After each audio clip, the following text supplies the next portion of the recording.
আমি জানতাম ও ঠিক সময় চলে আসবে।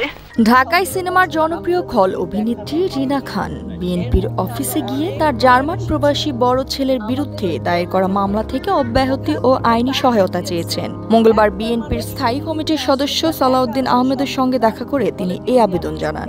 গায়ে কিন্তু বিএনপির সিল মারা, এই জন্য কিন্তু আমি কেস খেয়েছি, আমার ছেলে কেস খেয়েছে। লেখাপড়া করার জন্য সে জার্মান গেছে। 13 সালে কেন সে মিথ্যা মামলায় জড়িত হবে? রিনা খান দাবি করেন বিএনপির সমর্থন করায় আওয়ামী লীগের লোকজন তার ছেলের বিরুদ্ধে মামলা করেছে এবং গ্রেপ্তারি পরোয়ানা জারি করেছে। তার ছেলে 2009 সাল থেকে জার্মানিতে থাকলেও রাজনৈতিক কারণেই তাকে হয়রানি করা হচ্ছে। এছাড়া তার ছোট ছেলেকেও পুলিশের হয়রানির শিকার হতে হয়েছে বলে তিনি অভিযোগ করেন।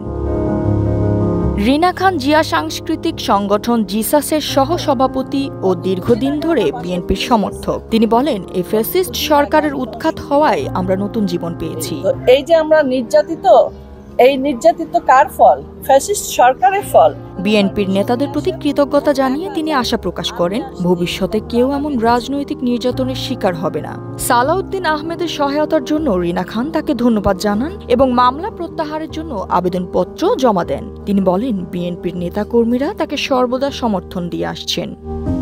আর জ্যোতি, দৃষ্টি 24।